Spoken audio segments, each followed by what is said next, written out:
Welcome. Today we're doing a deep dive into a work that is, frankly, quite challenging but absolutely crucial for understanding some really dark currents in American history.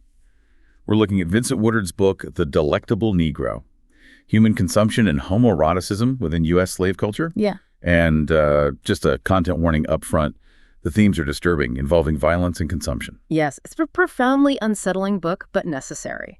Woodard presents a really powerful central argument. He essentially says that the whole system of American slavery wasn't just about labor extraction, it was structured around consumption. And not just metaphorical consumption, but sometimes literal consumption of Black bodies, Black flesh.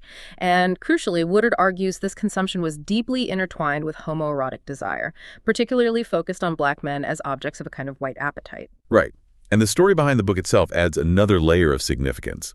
Vincent Woodard worked on this manuscript, apparently almost obsessively, while battling a severe terminal illness. He was focused on this scholarship right up until the end. That level of dedication really speaks to how vital he believed this history was to uncover. It's incredible it was published at all. It was completed after his death, and we really owe a lot to the editors, Justin A. Joyce and Dwight A. McBride.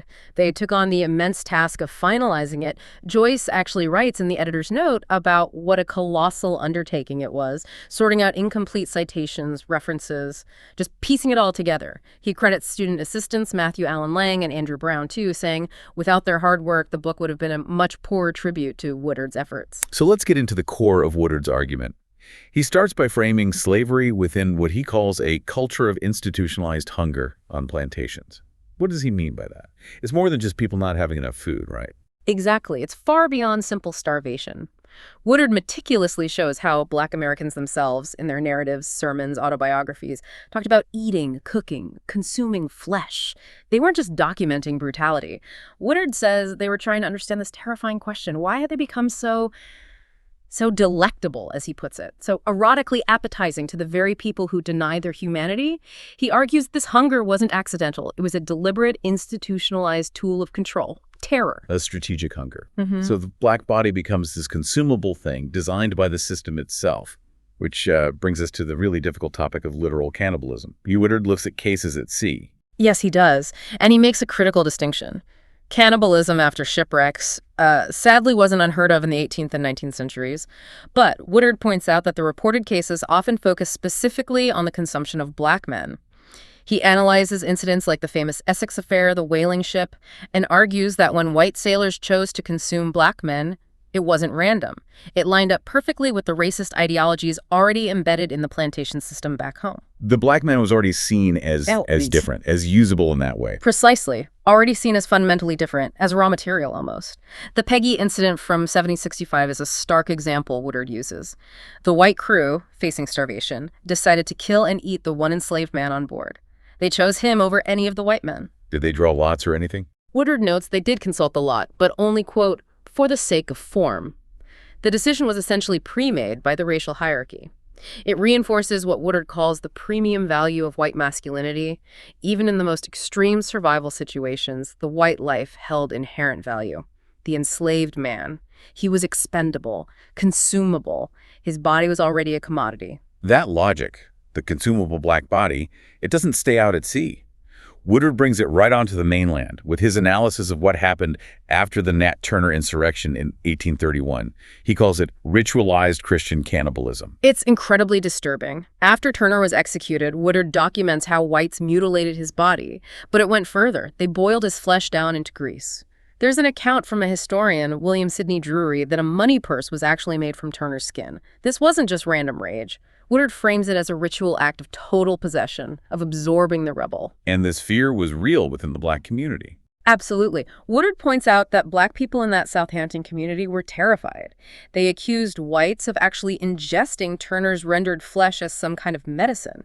They became suspicious of castor oil, fearing it was really old gnat's grease. It shows how deeply this horror, this idea of being literally consumed, had permeated their reality. Wow. And Woodard connects this literal act to a broader critique, the Christian cannibalism idea. Yes, he uses it to critique the hypocrisy of the society.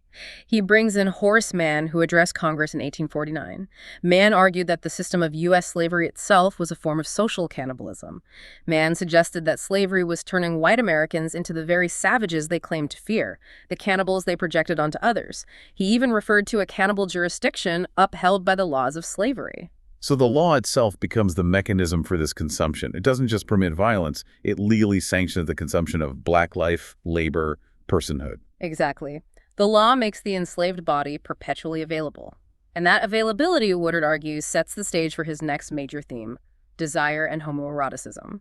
Okay, let's shift to that, desire. Woodard is very careful with his terms here. He uses homoeroticism, not homosexuality. Why is that distinction so important for him and for you as the reader? It's crucial for historical accuracy. Woodard points out that applying the modern term homosexual back onto the 19th century is anachronistic. He mentions critiques of William Styron's novel about Nat Turner, for example, where the term was used loosely. Woodard's focus isn't on sexual identity as we understand it now. It's about the dynamics of desire within that specific context of power, race, and hierarchy. The homoeroticism he describes is rooted in the power white men held over black men. And he connects this to theories of bonding between men. I think he mentions Eve Sedgwick. He does. He draws on Sedgwick's ideas about homosocial bonding, how men bond with each other, but he adapts it radically for the context of slavery. Woodard argues that within the system, the African man often functions as the feminized figure. He becomes the object, the passive vessel, through whom white men can connect, bond, and share in a kind of collective, often violent, desire. The black body as the site for white male connection. In a sense, yes, a shared object of appetite or even aesthetic appreciation, however twisted.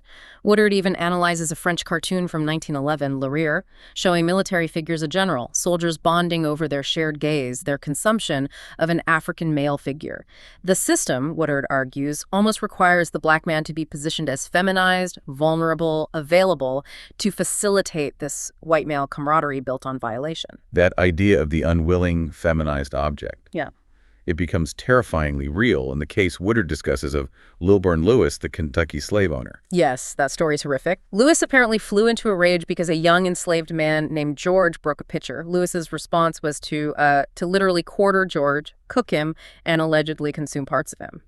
But Woodard digs into the aftermath. Lewis reportedly told his wife later that he never enjoyed himself so well at a ball as he had enjoyed himself that evening. Comparing murder and cannibalism to a society ball.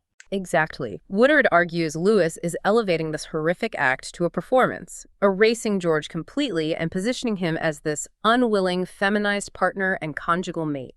The violence, the touching, the ingestion. Woodard frames it as a grotesque parody of consumption, both culinary and sexual, within the norms of white society. That translation of power into appetite comes up again in the narrative of Ali Atsami from 1818. He talks about a white minister taking a delectable interest in him. Right.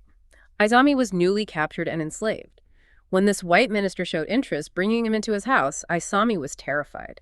His fellow Africans immediately warned him, spreading rumors the white man intended to slaughter him.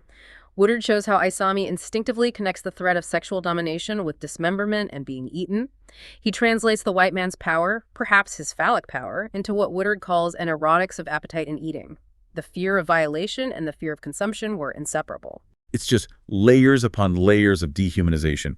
But Woodard also suggests this dynamic of desire wasn't only about violation from the master's side, it could also be manipulated in a way for survival. It's incredibly complex. He analyzes the account of James L. Smith. Smith described being forced repeatedly to strip naked and stand freezing in the cold, waiting for his captain to whip him. Woodard connects this to the idea of taste. He suggests the captain's ritual wasn't just about punishment. It was a kind of cruel aesthetic enjoyment. The cold made Smith's skin react, his trembling, raised flesh becoming, in a disturbing sense, more appetizing for the whip. The abuse becomes a cultivated act, satisfying the master's perverse taste for the spectacle of vulnerability. And then there's the figure of Luke in Harriet Jacobs' narrative. He essentially had to function as a caregiver for his master. Yes, Jacobs describes her brother Luke's master as being utterly dependent on him, needing to be tended like an infant. And Luke was forced to wear only his shirt, Jacobs writes, in order to be in readiness to be flogged. Woodard reads Luke as a kind of male mammy, a deeply feminized role. Luke survives by fulfilling this nurturing role, sustaining the master's psychic and emotional well-being. It required immense self-suppression, a constant performance of availability. Woodard sees this forced compliance as a complex survival strategy, preserving life by fulfilling the very desires that threaten to consume him. That constant threat, that dependence, that cultivated taste for cruelty. Yeah. It all seems to feed back into Woodard's idea of institutionalized hunger and this concept of seasoning. Definitely. That institutionalized hunger was fundamental to extracting labor. Woodard actually recounts a conversation he had with a guide at Somerset Place Plantation in North Carolina, a Mr. Swellfellow, who flat out denied that enslaved people experienced hunger. Woodard uses that denial to underscore how this reality has been suppressed. He argues masters deliberately used hunger, alongside conditioning, to get the maximum labor possible while instilling deep-seated fear and self-denial. So it was calculated deprivation, not necessarily to kill, but to control absolutely, using the gnawing fear of hunger as a constant driver. Precisely. And this control, this cultivation, extends to the violence itself through seasoning. Woodard does this really fascinating linguistic analysis. He looks at Webster's definitions of seasoning. One meaning is to harden lumber, which is how historians usually interpret seasoning rituals for slaves hardening them, but another meaning is to heighten the flavor of food. Woodard argues these rituals didn't just harden the enslaved, they also cultivated the master, heightening the flavor, so to speak, of these brutal interactions for the master's palate. Wait, so the master is the one being refined or seasoned through the act of inflicting pain, developing a taste for it. That's exactly Woodard's point. The master cultivates himself as an expert, an epicure of cruelty. Woodard details horrific seasoning practices that were far beyond simple punishment. Masters beating slaves until they were raw, then rubbing in things like ground brick and lard, Wes Brady witnessed that, or salt, pepper, turpentine. These weren't just beatings. They were highly stylized acts, Woodard argues, designed to satisfy the master's craven, his institutionalized hunger for control and spectacle. And this external consumption by the master translates into a kind of internal consumption for the person enslaved. You mentioned Frederick Douglass earlier. Yes, Woodard highlights how Douglass internalized this. Douglass described slavery itself as a state of starvation, one that caused enslaved people to metaphorically eat our own flesh. He talked about being trapped in soul-devouring thought. The psychological burden was immense, a constant self-consumption. Even seemingly less violent acts could weaponize this appetite. Woodard discusses Mrs. Lucretia Auld forcing Douglass to sing for food. Right. It wasn't overt physical torture, but Woodard analyzes it as deeply manipulative starvation conditioning. Douglass had to perform, to sing beneath her window for basic sustenance. Woodard suggests Mrs. Auld might have imagined Douglass was courting her or titillating her with his hungering pleas. His genuine need was twisted into a performance for her gratification, satisfying her emotional and perhaps appetitive desires in a perverse way. It connects to what Woodard discusses regarding Toni Morrison's work, doesn't it?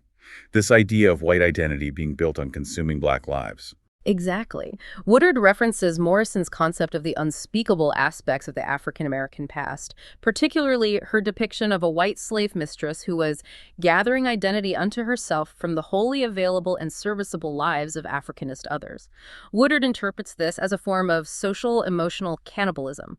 Whites literally defining their own humanity, their own sense of self, by consuming the lives, identities, and experiences of the enslaved people around them. Given how incredibly taboo these subjects are, literal eating of human flesh, explicit homoerotic violation, it makes sense that there would be a historical silencing around them. Oh, absolutely. Woodard dedicates significant attention to why these topics were so effectively erased or ignored. Even abolitionists who wanted to expose slavery's horrors often shied away from discussing literal consumption. They feared, probably correctly, that it would lead to social ostracization, that it would undermine their cause by being too shocking, too unbelievable, or too licentious, as critics called it. He mentions Lydia Maria Child, a prominent abolitionist writer. She was ostracized by Boston society after publishing her appeal because her descriptions were considered too graphic, too indecent. So writers had to be strategic. You mentioned Harriet Jacobs earlier. Yes, Jacobs managed her narrative very carefully for her intended white, often female audience. Woodard points out that she strategically placed all the references to flesh cooking, flesh carving, and eating into a single chapter. A chapter he notes that readers could conveniently skip if it was too much for them. It was a necessary compromise to get the rest of her story heard. And Frederick Douglass, too, Woodard argues, engaged in a kind of self-censorship or deflection. Woodard suggests Douglas was very aware of the white gaze, particularly the voyeuristic pleasure whites could take in seeing black bodies exposed and scarred. So, Woodard argues, Douglas consciously deflected attention away from the feminine vulnerability represented by his scarred back, the evidence of his brutalization, and focused instead on the masculine power of his face, his intellect, his voice.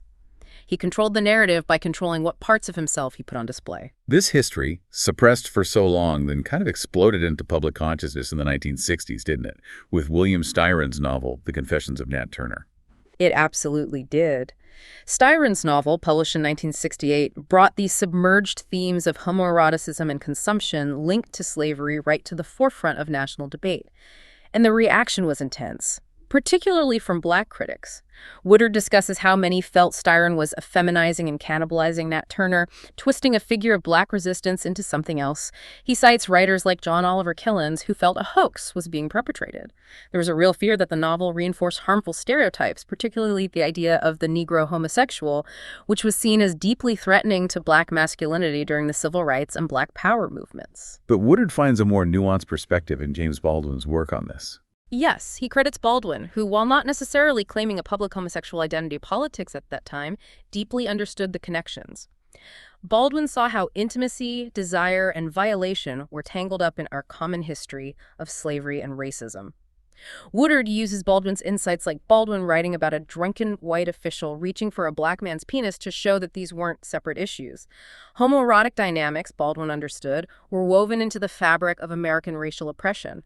The power structure of slavery made Black men perpetually available for all forms of consumption. The intellectual courage here is just immense, both from Woodard in writing it and the editors in bringing it to light after his death. Truly. Justin Joyce's editor's note really underscores the difficulty. He calls it that colossal undertaking, tracking down every source, ensuring the complex argument held together. Joyce makes it clear that he, Dwight McBride, and the student assistants felt a profound responsibility to honor Woodard's vision and maintain the scholarly integrity of this really groundbreaking work. And Joyce revealed something interesting. The manuscript wasn't quite finished. There was a planned coda missing. That's right. It lacked a formal conclusion. Woodard had planned a coda titled Cannibal Nation. Apparently, he intended to broaden the scope beyond the specific Black-white dynamic of U.S. slavery. Broaden it how? Joyce indicates Woodard planned to discuss instances of U.S. frontiersmen and soldiers consuming or harvesting the flesh of Native Americans. This suggests Woodard saw this consumptive appetite not just as a feature of the plantation South, but as a more fundamental, perhaps foundational, violence in the American project, extending across different frontiers and targeting different groups. In the foreword, E. Patrick Johnson reflects on Woodard in his work. What does he emphasize? Johnson, who knew Woodard, talks about how this analysis began back in Woodard's graduate school days and was always seen as highly provocative. He calls the book a fierce rethinking of the intersection of capitalism, racism, and sexuality in the slave economy. Johnson basically says that anyone familiar with Woodard's genius won't be surprised by the book's challenging content. He describes the work as both nourishing in its intellectual depth and profoundly unsettling. It forces you, the reader, to metabolize a history that's often been too toxic to face directly. So wrapping this up, why does the Delectable Negro remain so important? What's its core contribution? I think its power lies in forcing you to confront the absolute depth of dehumanization inherent in slavery. Woodard insists you see it not just as an economic system or even just a system of violence, but as a comprehensive system of consumption, desire, and the total commodification of human beings. He shines a light directly into those historical blind spots we've tried to ignore. It excavates a hidden dimension of the experience. Exactly. Woodard recovers what he calls the interior and erotic dimensions of Black men's struggles under slavery. These dimensions have been largely silenced, partly due to discomfort with same-sex desire, partly due to rigid ideas about masculinity. His work demands we acknowledge the incredibly complex, often terrifyingly intimate connections, including homoerotic ones, forged under the extreme pressure of enslavement and violation. He shows that survival itself was this incredibly complex navigation, not just enduring physical pain, but navigating a culture constantly trying to consume you, body, identity, spirit. Absolutely. And maybe the most lasting impact of Woodard's work is that demand it places on you, the reader. It demands you reconsider what resistance and survival even meant in a culture that viewed human beings as endlessly consumable.